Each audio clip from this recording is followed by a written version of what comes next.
मैं अभी राजघाट गया था सभी साथियों के साथ। महात्मा गांधी की समाधि पे हम लोगों ने श्रद्धांजलि दी। गांधी जी ने इस हमारे देश से तानाशाही का अंत किया था, वो हमारे लिए प्रेरणा स्रोत हैं। उसके बाद हम कनॉट प्लेस गए, हनुमान मंदिर, वहां पे हमने हनुमान जी के मंदिर में जाके हनुमान जी का आशीर्वाद लिया। 4 तारीख को भी मंगलवार है,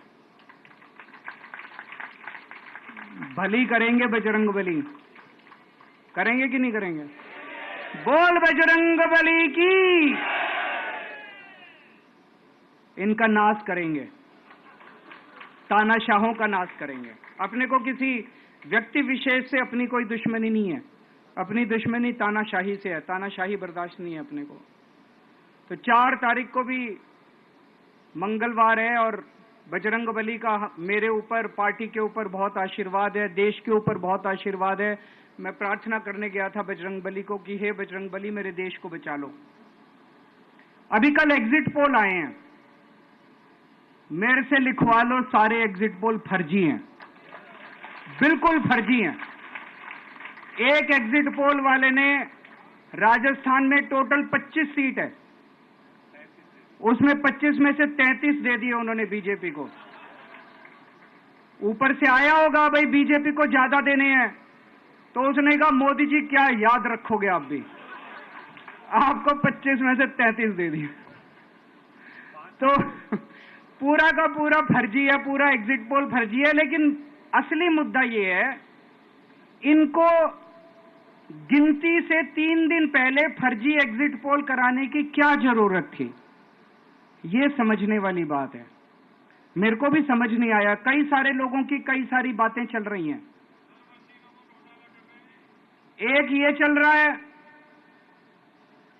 कि इन्होंने मशीनों का घोटाला कर दिया, लेकिन मैंने संदीप पाठक को भी बोला है और मैं सारे इंडिया गठबंधन की पार्टियों को बोलना चाहता हूं, अपने अपने काउंटिंग एजेंट को बोल दो, पूरी तरह से सतर्क रहे। आखिरी तक अगर हार भी रहे हैं तब भी उठ के ना आए। कई बार क्या होता है, 1 राउंड में, 2 राउंड में, 3 राउंड में हार गए तो उठ के चले जाते हैं। उठ के नहीं जाना। सबसे लास्ट में रैंडम जितने बूथ होते हैं, ईवीएम मशीन होती है, उसकी पर्चियां पड़ती हैं। उन पर्चियों में से 5% पर्चियां उठाई जाती हैं। उन 5% ईवीएम की मैचिंग वीवीपैट की स्लिप से कराई जाती है। वीवीपैट पे जो स्लिप है उसकी काउंटिंग होती है, जैसे बैलेट पेपर की काउंटिंग होती थी, और उसकी काउंटिंग और ईवीएम की चेकिंग होती है दोनों की। एक भी मशीन अगर मैच ना करे तो वहां चुनाव रद्द कर दिया जाता है।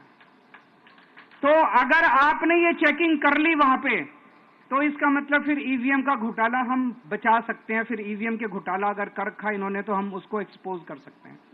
तो सब लोगों ने लास्ट तक रुक के, आपका कैंडिडेट हार भी रहा है तब भी आखिरी तक रुक के आपको ये ईवीएम की चेकिंग करा के आनी है, ईवीएम और वीवीपैट की मैचिंग करा के आनी है। एक थ्योरी ये चल रही है कि इन्होंने इतना ज्यादा सीटें इसलिए दिखाई क्योंकि इनके लोगों ने शेयर मार्केट में इन्वेस्ट कर रखा है, और कल जब शेयर मार्केट खुले तो बम्पर होगा तो ये अपने शेयर बेच बाच के खुद तो निकल लेंगे बाकी। एक थ्योरी ये चल रही है कि अफसरशाही पे दबाव डालने के लिए अगले 3 दिन में अफसरों से उल्टे सीधे काम कराने के लिए एक माहौल बना दिया गया। भाई आ तो हम ही रहे हैं, तो हमारी बात मानो, उल्टे सीधे काम करो, काउंटिंग में गड़बड़ कराएंगे, सब कुछ करेंगे। लेकिन फिर से मैं कह रहा हूं, अपने को, अपने काउंटिंग एजेंट, एआरओ, सब लोगों को अपने को ट्रेन करके भेजना है और अपने को चौकन्ना रहना है। बाद में हम कहते रहे इन्होंने ये कर दिया, उसका कोई फायदा नहीं होगा। अभी अपने को चौकन्ना रहना है। एक थ्योरी ये चल रही है कि अगर इन्होंने कल ही कम सीट दिखा दी होती एग्जिट पोल वालों ने, तो हो सकता है कि इन दोनों के खिलाफ आरएसएस में और बीजेपी में कल ही बगावत शुरू हो जाती। 4 तारीख तक इंतजार ही नहीं होता, हो सकता है। तो कई सारी थ्योरी चल रही हैं, लेकिन अपने को सतर्क रहना है, चौकन्ना रहना है। मेरा अपना मानना है कि 4 तारीख को इनकी सरकार नहीं बन रही है। ये एग्जिट पोल से घबराने की जरूरत ही नहीं है, माइंड गेम है इनका, माइंड गेम खेल रहे हैं। आपको डिस्करेज करने के लिए, डिप्रेशन में डालने के लिए बिल्कुल नहीं जाना। आप उससे जाओ कि आप जीत रहे हो, आप अपने उस कॉन्फिडेंस से जाओ कि आप जीत रहे हो, और आखिरी तक आपको बैठे रहना है, किसी भी हालत में बैठे रहना है आपको। हमें हर एक को लड़ना पड़ेगा। ये चुनाव किसी पार्टी का या किसी नेता विशेष का नहीं है, ये चुनाव इस देश को बचाने के लिए है, इस देश में जनतंत्र को बचाने के लिए है। जिसके लिए भगत सिंह, गांधी जी सब लोग लड़े थे, वही माहौल आज है। जिस तरह से हमने अंग्रेजों को हटाया था, आज इस सत्ता को अपने को हटाना है।